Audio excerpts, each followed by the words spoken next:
कुछ टाइम बाद खिलाना शुरू कर देंगे। से इस बार सेब सूप तो वैसे है नहीं, दिखाई नहीं देते, पैसे किसान के हाथ में नहीं आए तब तक वंश हम भामुराय का वंश है हम, ऐसा माना जाता है। तो फिर सबने मिलजुल के उनको मारा था। यहाँ पे आलू की खेती भी की जाती। क्या कर रहे भाई तुम? बैठे हैं। हाँ। पानी नहीं डालती मेरी मम्मी इसमें यार। तो hello guys, good morning, welcome to my new vlog. तो कैसे हैं आप लोग? आई होप अच्छे होंगे, मैं भी एकदम बढ़िया हूँ। तो स्वागत है आप लोगों का मेरे आज के नए व्लॉग में और इन खूबसूरत पहाड़ों से। तो जैसे कि आपको पता ही है, मैं रहती हूँ इन खूबसूरत वादियों में और जी हिमाचल के शिमला डिस्ट्रिक्ट के एक छोटे से गांव से। तो मेरे गांव का नाम है अड्डू और मेरा नाम है पूजा खूद और मैं हूँ इन पहाड़ों से। तो अभी हम आए हैं बहुत ऊपर के खेत। यहाँ पे हम लगे हैं आजकल वह घास ढोने, क्योंकि आजकल हम गाय को सूखा घास ही खिला रहे हैं। अभी हरा घास हमारे पहाड़ों में अभी उतना ज़्यादा नहीं लगा है, थोड़ा थोड़ा लगा है, वो हम कुछ टाइम बाद खिलाना शुरू कर देंगे। तो अभी तो हम सूखा घास ही ढो रहे हैं। यहाँ से तो देख सकते हो आप, ये देख लो, ये है जी टोली जो हम काफ़ी सारी ढो भी दी है यहाँ से हमने। और अब मेरे माता जी यहाँ पे लगा रहे हैं हमारे लिए भारा, मेरे लिए लगा रहे हैं, एक अपने लिए लगा दिए हैं उन्होंने। तो और आजकल ना फ्लोरिंग भी चली है यहाँ पे, हमारे ऊपर वाले खेत में बहुत ज़्यादा फ्लोरिंग हो चुकी है। नीचे नीचे तो हम कंप्लीट ही हो चुकी है। वैसे इस बार सेब सूप तो वैसे है नहीं, दिखाई नहीं देते। तो ऐसा है कि फ्लोरिंग चली हुई है।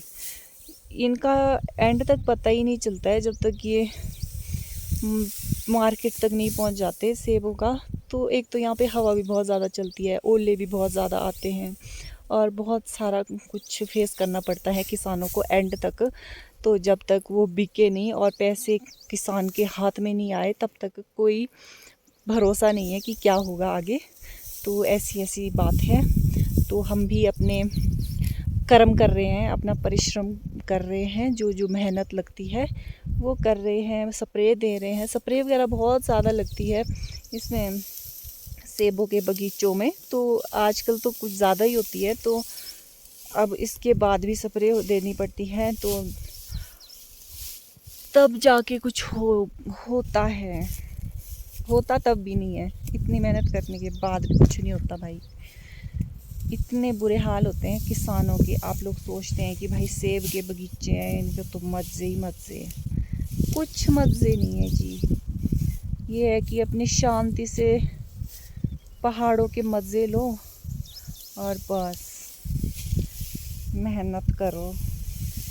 मन मर्जी का ये रहता है कि अपनी मर्जी से जब मर्जी मन किया काम किया, नहीं किया तो सोए रहे, पड़े रहे, ये है। और आजकल इधर मेले मूले भी चले रहते हैं, काफ़ी सारे मेले हुए हैं अभी तक, 5-6 मेले हो चुके हैं हमारे यहाँ पे गांव में। साथ वाले गांव में ज्वाल्डा में भी मेला था और मेरे मासी के घर में भी एक मेला था, वो बेलू में मेला था। तो वहाँ पे मेरी सिस्टर गई है, वो मेला भी बहुत ही अच्छा है हुआ है। इस साल 9 सालों बाद आता है वो मेला।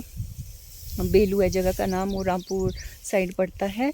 और यहाँ पे शोली में ननखी से नीचे को जैसे एक शोली गांव भी पड़ता है, शोली देवता है वहाँ पे। हमारे जो देवता जी हैं बहुत ही ज़्यादा शक्तिशाली देवता हैं वो। तो उनके भी मेला, वहाँ पे भी मेला हुआ है 9 साल बाद। 9 साल बाद होते हैं ये मेले इस वक्त। तो 9 साल बाद, नाम तो इसका नौदेव ठिरसू है, लेकिन इसमें 9 देवते नहीं होते हैं। तो कुछ ऐसे ऐसे होता है मेला, बहुत ही अच्छा होता है वो भी। तो वहाँ पे जो एक राक्षस, क्या महाराजा था वो, भामुराय था उसका नाम ना। तो वो यहाँ का हमारा पूर्वज था, ऐसा माना जाता है। जो हमारा गांव है अड्डू गांव, तो यहाँ के हमारे पूर्वज थे वो काफ़ी पहले, जब यहाँ की मतलब कि स्टार्ट ही हुआ था यहाँ से जो हम वंश है, तो वो उनका ही वंश है, हम भामुराय का वंश है हम, ऐसा माना जाता है। तो फिर जो उधर मेले होते हैं वो इनकी उस पे ही होते हैं, इनकी मार के किया गया था, भामुराय को मार के किया गया था। तो वो उन्होंने ही मारा था उन लोगों ने, जो ननकी साइड जिस जगह पे वो मेला होता है वहाँ पे। तो ऐसी ऐसी कुछ बात है। तो बुद्धि भ्रष्ट हो गई थी, उस वजह से उसने एक बलि ली थी, एक लेडीज़ की बलि ली थी और उस लेडीज़ को आधा मारा आधा जिंदा रखा, कुछ ऐसे ऐसे करना था ना। तो फिर वो उसको मार के आ गया। तो उन्होंने भी बना दिया प्लान कि अब हम इसको मारेंगे, हम इसको मारेंगे, भामू राय को मारेंगे ननफी वालों ने ना। तो फिर उनकी डेथ ऐसे ऐसे हुई। उनके जो देवता जी है उन्होंने प्लान किया कि उनको ऐसे ऐसे मारना है, तो फिर सबने मिलजुल के उनको मारा था। तो अभी भी उनका 9 सालों के बाद जो मेला होता है तो उसमें उनको बाहर निकाला जाता है, मतलब कि वो आते हैं, माली के अंदर आते हैं, उनकी जो आत्मा होती है, तो ऐसे मान्यता है। तो वो 9 सालों बाद ही निकलता है, कुछ ऐसा ऐसा होता है। तो जी ऐसे ऐसे मेले परंपराएं होती हैं हमारे साइड। और मैंने तो देखे नहीं, हमारे गांव से काफ़ी लोग गए थे और मेरी सिस्टर भी गई थी। और हम लगे हैं जी घर में काम करने, खेती बाड़ी करने। धूप लगी है आजकल। तो 2-3 दिन पहले बारिशें हो रही थी कंटिन्यू, और जिस टाइम हमारी फ्लोरिंग चली थी उस दौरान बहुत ज़्यादा बारिशें हुई। तो फिर हमारी फसलें भी काफ़ी ज़्यादा नुकसान हुआ है इस बारिश से। और अभी ना प्यास भी लग रही है, इतनी ऊपर हम आए हैं तो पानी है नहीं यहाँ पे। तो अब हम चलते हैं घर की ओर, तो मिलते हैं आपको नीचे ही। अब घर यहाँ से बहुत ज़्यादा दूर है और यहाँ से ले जाना पड़ता है हमारे को घास। तो गाइज़ ये है जी, यहाँ से नीचे जाते हुए दिखाई दे रहा होगा आपको बहुत ही सुंदर व्यू नज़ारा। तो इधर आलू बिजाई की हुई है नेपालियों ने, देख सकते हो आप। तो यहाँ पे हमारे यहाँ पे आलू की खेती भी की जाती है, देख सकते हो काफ़ी सारे आलू बीजे हैं। और मैक्सिमम घरों में आलू बिजाई की जाती है, अपने लायक तो बीजते ही बीजते हैं। और इधर नेपाली लोगों ने भी बीजे हैं, इन्होंने तो बेचने पूछने के लिए बीजे होंगे। तो जी ये हम चलते हुए नीचे की तरफ, और ये यहाँ पे है आगे को जी छोटे छोटे से नेपाली। क्या कर रहे भाई तुम? बैठे हैं। हाँ। खेल नहीं रहे? खेल रहे। अच्छा।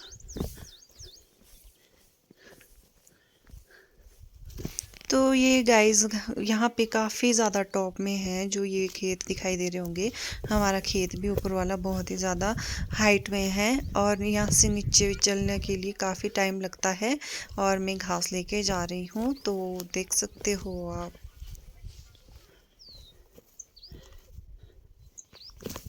गाइस फाइनली हम पहुँच गए हैं घर में। अभी हम रेस्ट कर रहे हैं, बहुत ही अच्छी धूप लगी है।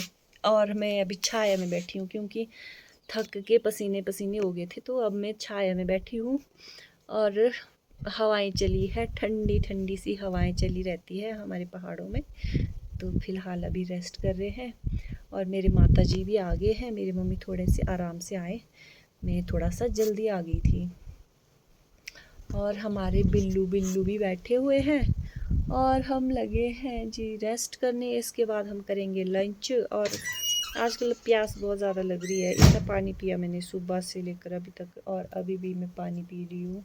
और मेरे माता जी आ गए हैं मुझे जी जूस लेके। ये देखो जी, ये है बुरास का जूस, ये मेरे माता जी भी पी रहे हैं। मेरे माता जी ने ये पानी नहीं डालती मेरी मम्मी इसमें, यार कहाँ डाला?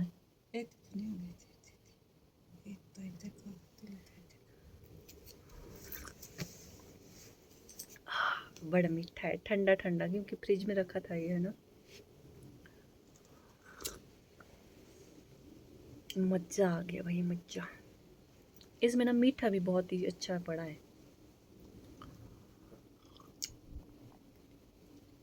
और बहुत ही फायदेमंद होता है ये वाला जूस। ठंडक सी प्रदान होती है और फ्रेशनेस सी जैसी आती है इसको पी के, है ना। और जूस नहीं लगे मेरे को इतने अच्छे आज तक जितना मुझे बुरास का जूस लगता है, नेचुरल।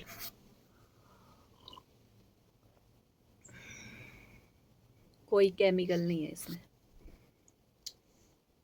Pure organic juice.